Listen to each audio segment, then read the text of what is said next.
can't believe I am holding in my hands Elite Beat Agents, the comic book.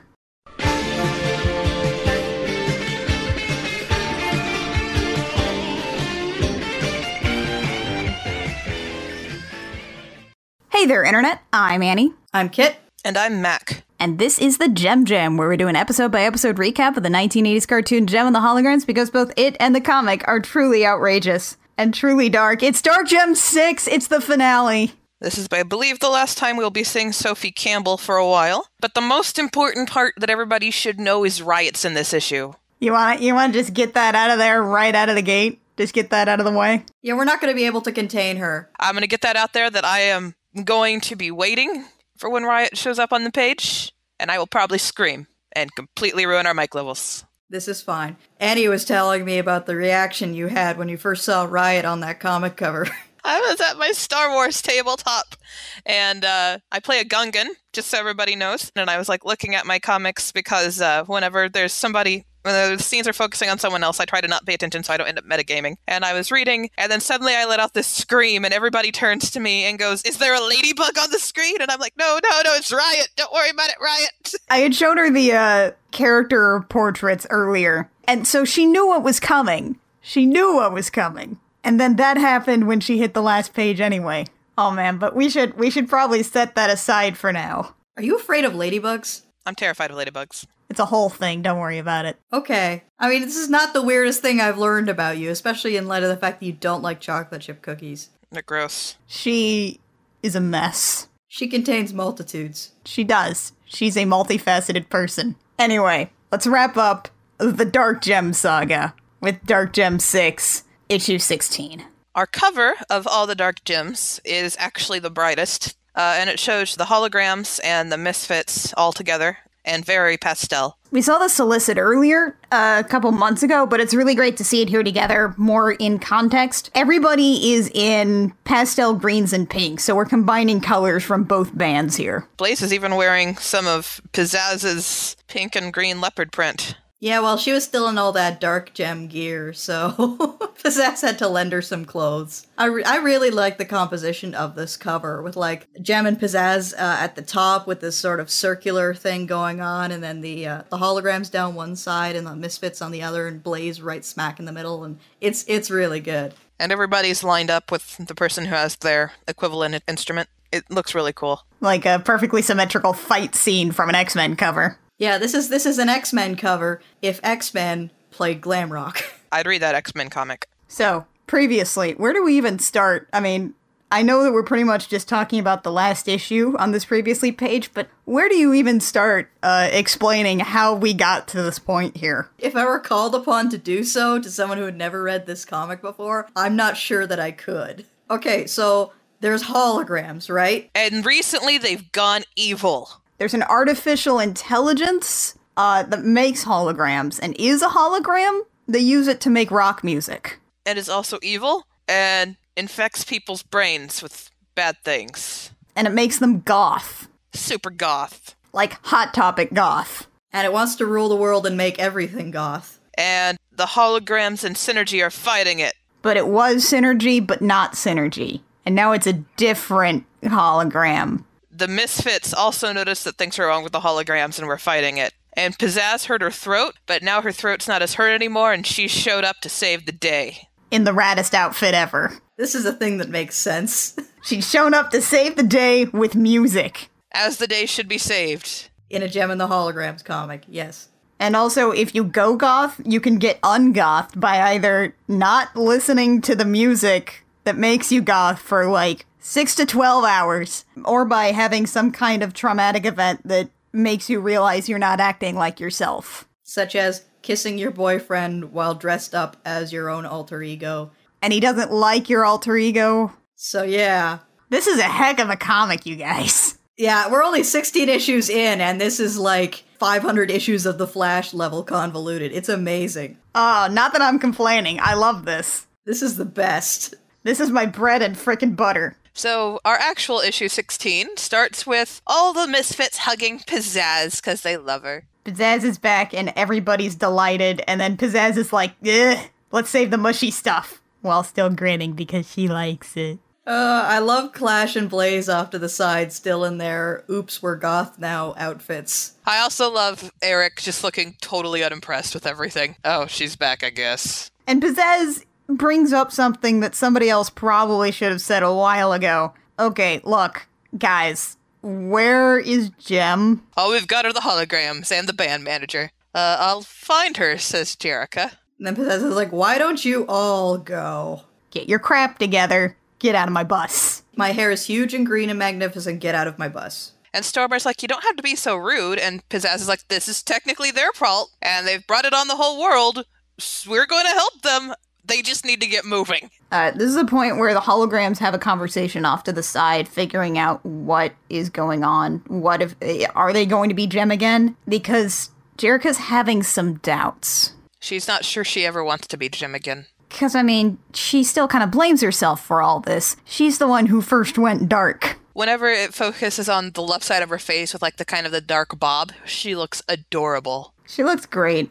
So, Aja, being sort of the blunt one, is like, okay, well, what are we doing? I don't know. All right. Okay, but we need to know, what are we doing? Yeah, how do we put Jem on stage without you being Jem?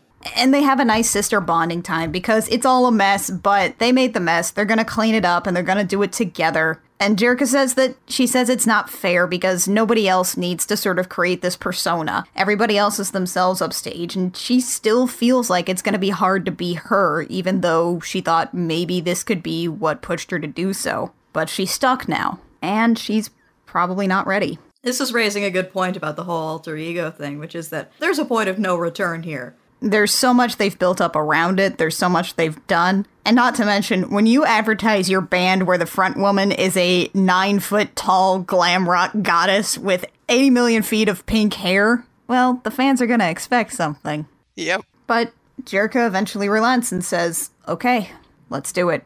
And then we switch back to the Misfits. So you traitors replaced me. And everybody looks awkward, except for Clash. Poor Blaze. She is a deer in the headlights right now. You know what I kind of love here? Everybody else is sitting down on couches except Clash, who is perched right behind Blaze at her shoulder with her hands over on the couch over the edge with big hearts in her eyes. She's like, I'm here too, guys. And I can't get over what I'm looking at right now. And here's where we get to the moment that we've known was coming since Blaze auditioned. Pizzazz had to come back eventually, and there can't be two front women. And Pizzazz is like, you were great and you're not going anywhere. You're a misfit now. Oh, thank God. Clash is still not a misfit. Clash is still not a misfit, but Blaze is. Oh, Clash. And Pizzazz is like, you're not the front woman anymore, because obviously that's me. But you play a mean guitar and you've got a great voice, so you're on guitar and you play your cards right, and I'll even maybe give you some solos. I've been so worried about Blaze because I want good things for Blaze. She's a cutie patootie. If Ray is going to be joining the holograms, and this evens it out so that the bands are 5 and 5. And this is comic Pizzazz. This isn't cartoon Pizzazz. This is comic Pizzazz who displays empathy. Who actually listens to her bandmates and to make the musical decisions. Who actually wants to make the band better, not just herself. Who will even be like, Stormer, I think we could put that song on a different album, but probably not this one. It doesn't suit the mood we're aiming for. This is a Pizzazz who communicates, and this is a Pizzazz who recognizes that Blaze is good and good for the Misfits. And I'm so relieved. Oh, they're so cute. They're all cuties. Everybody's a cutie patootie. And then we hear, ahem, are we interrupting something? And Jem's hair is the same color as her skin. It is. She's a cotton candy elemental. She's also a giant. She's a foot taller than Pizzazz. And also, they throw a couple of barbs at each other, Pizzazz and Jem, and it's kind of delightful. There's some tension there. Jem's wearing pants that say outrageous on them. Oh my gosh. And let's also talk about those incredible shoes she's wearing. I have no idea how she walks in any of these shoes, and I don't care. Oh god, yeah. Holograms, whatever. They're great shoes. I also love the Misfits in that panel, Peanut gallerying it up on the other side of the curtain there. I also totally love that, honestly, for a comic book called Jem and the Holograms, we haven't had a whole lot of time where we've actually seen Jerica interact as Jem. And this has been the first time in a while, especially since The Darkening, Jem is all confidence and power and snarkiness, and it's such a departure from the tired Jerica, and it's great to see those two personas, at least, show off in very different ways in the same sort of scene. Yeah, God, even her posture is more confident. Like when she's sitting back on that couch, it's all wide open. Yeah, she owns that couch. This is her couch now. Stand back. She takes large seats. For someone who, by all accounts, should be on the defensive here, saying, oh my god, I messed this up, I'm sorry, I love the approach that Jem is taking here, which is just being like, yeah, I'm awesome, you want to fight about it? And Pizzazz seems kind of into that, honestly. She doesn't seem annoyed. No, not at all. I think she's excited by this. The old cover for 16 drawn by Jen Bartel with, like, Pizzazz and Jem on it, and Pizzazz actually has her arm about Jem's waist. Yeah. It's awesome. They've both got their hands, like, right around the waist and the hip of the other person. Everything about that cover is the gayest thing about that cover. I love it. She's got Freddie Mercury shoulder pads. So, setting aside that friggin' power couple in the making over there, we switch immediately to completely different colors, completely different panel structure, completely different tones, because it's a Silica page, and oh my god, I know we've talked about this a lot, but I swear Dark Jem has just had everybody working on this book firing on all cylinders. Why does Silica need to look in a mirror? She is a hologram. So we start with the broken, kind of disjointed, the old GIFs that you see when they're from like 1996 and they're all fuzzy and broken and there's more pixels than you'd ever need. We start with that. And Silica, who's wearing a collar that's bleeding and has spider legs coming off of her shoes, and it looks awesome. Oh, it's so good. She's also bald now. Bald and dripping. With this, like, black and dark maroon, I think that is, makeup that just goes all the way up to her head. It's so good. And she goes, "We will spread like fire, not a soul untouched. Is that not right, my sickness?" And there's the sickness back. They're all in matching outfits again. And all look apathetic and blink. Yes, Silica. We've also got all of them in these sort of asymmetrical square cuts, especially across the bangs, that brings them together in a really good design. And meanwhile, back to the Holograms tour bus. Back in the realm of pastel. God, I love the colors in this issue. I really do. It's just been great. I also love that we've got Jerica and Jem standing near each other. So you realize that when Jerica's wearing the Jem hologram, she must be, like, peeking out from her cleavage. And I really like that, especially with the way the hair is sort of coming out, with the posture, and also with Jerica saying, "Are you sure you can handle this?" And the instant reply is, "Yes, Jerica." I really like that everything that we know about Synergy so far, as a character and how her character voice functions, we can instantly tell, oh, this is Synergy wearing a Jem suit. Yeah, the posture is just that little bit stiff and unnatural. And the hair looks like it's sort of flowing a little in an environment where there's no air to blow it, which is definitely the same sort of way that that Synergy's sort of hair ribbons work. And Jerica discusses how come they're having Synergy be Jim at this point, because she has to do some things backstage that Tech Rat and Pizzazz are having her do, and she needs to be back there anyway to make sure that Tech Rat doesn't discover Silica's stuff, because who knows what Tech Rat would do with it, and that's a great point. Oh, baby. Oh, Tech Rat. Oh, Tech Rat, baby. Honestly, he would probably just use it in his apartment. There would never be any outside world applications. He would just put it up in his apartment and be like, this is awesome. I mean, if Synergy's gonna go for oranges and reds, then she's already color-coded for comic Tech Rat specifications. I bet she'd enjoy his all-white Stark apartment. I don't think I ship it. I do think they should be, like, grudging roommates. This is my side of the apartment. I have marked it with duct tape.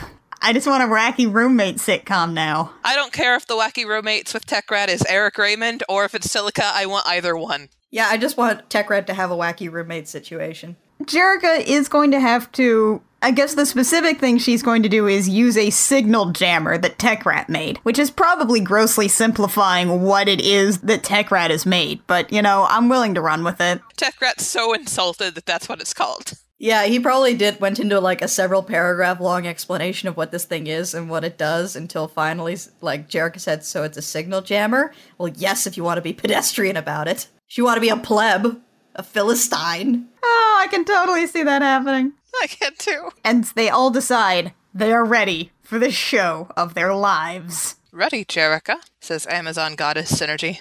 Meanwhile, on stage, here comes the Sickness playing their one song. They only need the one, really. I also really love the structure of this page. It's got the lyrics, and they have that same sort of angular sort of scratching as the font there, but there's also this graphic of sort of that dripping black sludge coming down, and these lyrics are centered on the page. And everything is like nice and symmetrical. It does these close-ups of Silica, plus the Sickness there, with the audience down at the very bottom with their yellow eyes because they got the Sickness. They're down with it. Positioning the band over the audience, i.e. dominant to them. It's really, really good. And then Silica seems surprised because we are about to get what ends up being 6 pages total, 3 splash page spreads over 2 pages each, which means that we have completely changed up how this comic looks. We've completely changed the format of how these pages are usually laid out, because we're about to go all out, guys. This is like that bit in the last issue of Next Wave where it's just like 10 different splash page spreads. This is the greatest thing. Let's save America by beating up everything we see.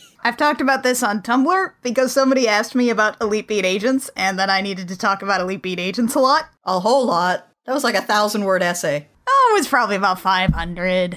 One of the things that one of the games in that series does is there's 2 rival groups, and at the very end, they combine their forces to basically reignite the sun and unfreeze the earth. And this is a lot like that to me. You know, it's fine, don't worry about it. They cheer. They're a cheer squad, it's fine. This is fine. So, we are combining songs here. You'll notice on the lyrics we've got these great sort of splashes, and just the way that everything's designed here with the 2 bands combining is a really great visual combination of their music. There's also a lot of like splatter paint going on here. There's some of those sort of bleeding panels where they're just sort of close-ups that are separated by just different elements of the page. It looks a little like Gunnar Craig, the way that they're separating some panels just by hair alone. If you guys don't read Gunnar Craig Court and you like spooky girl mysteries, go for it. You should read Gunnar Craig Court. We're combining the Misfits Attack of the Night with the Holograms More, and I think there's a little bit of the montage song that Kimber wrote. I think in the first 6 issues in there, but I couldn't totally be sure. I didn't look. But anyway, everybody looks great. We've also got like these tiny little panels that are the only panels that we basically have on this page, which are little shots of what Jerrica's doing backstage as well that works really, really well. I love this pose that Pizzazz has as she comes marching on stage at the top of the second splash. She just looks so like a mix of confident and just jaunty and ready to rule your world. Absolutely. The body posture, the body language in this issue is so, so great. We also have Silica's face as a close-up as everybody starts listening to this incredible music, just going, no. And then on our 3rd splash page, we get Jerrica pushing the button that will activate the signal jammer, and more incredible splash paginess as we see everybody just working together here, including Blaze, Pizzazz, and Jim all singing. Oh god, yeah, it's really great. And we also see Clash in the audience, like in the front row, just enraptured by everything, while the rest of the audience around them is just screaming and crying and cheering. There's also sort of like Kirby dot space in the background, too, of all of these. It's pretty great. And as Jerrica hits the button, we actually have a great way that it's staged where there's a sort of signal that comes out of that panel and goes straight through a profile of Silica's head. And she has a speech bubble that's completely black. While Jerrica says, try to mind control the world through this Silica. Which is the only line that could exist in this comic. Maybe work on your one-liners, Jerrica, hon. And after all of that sound, all of that music, all of those incredible images, we go to a stark white page with Silica glitching, and then just a blank page that's just Silica looking at her hands and just kind of glitching out of existence. And there she goes. And it's really, really good. I love just that complete silence after all of that. It's so good. And then she shatters like a Digimon. And the Sickness wakes up. And it turns out they have different skin tones, you guys. And also we don't recognize them. They're not anybody we know. No. What am I even wearing? I have a headache and I feel like I need 50 naps. Been there, ladies, says Jerrica. Here comes Rio. He's grown about 2 feet of hair. It's gonna get caught in elevators, dude. It's Gem World. It's fine. Jerrica just sort of sits there backstage with Rio with her, and Yeah, they talk about how great everything sounds together. And is Silica, whoever she was, she's gone for good? Rio, are you implying that Jerica maybe murdered Silica? Yeah, you don't know what's going on at all, buddy. When you're asking if she's gone for good, are you asking if she's at, like, the bottom of a lake or something? And then he says it's a happy ending all around. Rio! Murder! Everything is as it should be. Everyone where they should be. And Jerica quietly agrees that she's backstage and Jem's on stage. So I think Jerica, this is going to lead to a thing in the future of the comic where Jerica has to be convinced to go back on stage as Jem, I guess. Yeah, maybe. Pizzazz takes center stage. He's like, you like that? You want more? And in the background, we've got signs. I can't read what the left one says. What the right one says, I love you, Stormer. It says, Blaze, marry me. As the music comes backstage in that last page, we also have one on the final panel that is that sort of jagged lightning bolt M that is the Misfits, overlaid with a star from the Holograms. And it's just, visuals are really good with this music stuff in this issue. And Pizzazz is like, well then, I guess we'll just have to do more. And then we have a kiss from the cutest lesbians. The canon pairing ship name is Stimber, apparently. Look, whatever. They're adorable and they're smooching. I just hate the portmanteaus. I hate them. They fill me with rage. They start into more. And as they do that, we pull back into the audience, into one of the private boxes. I get excited every time I turn to this page. And then we turn the page and it's the Stingers. At the top, the first panel, we see all the girls, we see the silhouettes, but then we have a focus on Riot's face and he's like, she is magnificent. And you can hear it if you've seen the show. You hear his friggin' glamour voice where he can calm crowds who are rioting. And the Stingers are there and they're all talking and Rhea's there too, but they're just there talking. Which one is magnificent? And Riot's like, Jim, of course. Because he loves her and he's going to love her. And the rest of the Stingers are like, they're not that impressive. Except for Rhea, who's like, I think they're fantastic. So she agrees with Riot. And it's beautiful. Everything about this page is beautiful because the Stingers are there. And they're going to stingers. Yes. It's also a really good slow pan out because you start with that really close up on Riot's face. Then you pull out to Riot, Rapture, and Minx. And then you pull out again where anybody who knows the Stingers would not expect to see Rhea. Riot's outfit, it should be noted, in the cartoon, he has like this outfit that shows off his manly chest. It's still there. You can still see his manly chest. It's beautiful. If you want some more details on these Stingers, well, before Sophie left, she gave us some profiles. Riot's first. Riot's first. I love everything about Riot's profile. I love Riot. Oh, he's a comics hipster. Oh god, the amount of reference to season 3 in this profile is astounding. Stand back, he takes large steps. Minx's outfit hasn't changed a whole lot from her cartoon counterpart in that she has that giant hat. Where can I get that hat? That fits your aesthetic pretty well. It does, yes. I mean, I do have a witch hat, but it's nowhere near that big. I need a bigger hat. Rapture, it turns out, is a huge frickin' nerd. Okay, you know what? I can accept that she enjoys manipulating people and playing practical jokes. I can even accept that she doesn't like peanut butter. I cannot accept that she prefers Chicago-style pizza to New York-style pizza. Chicago-style pizza's better. Blasphemy. Every New York-style pizza I have had was just big and greasy and gross and no thank you. That's because it's pizza. That's what pizza is. It's gross. I think you can have both. Stop being Switzerland here, Annie. Pick a side, Annie.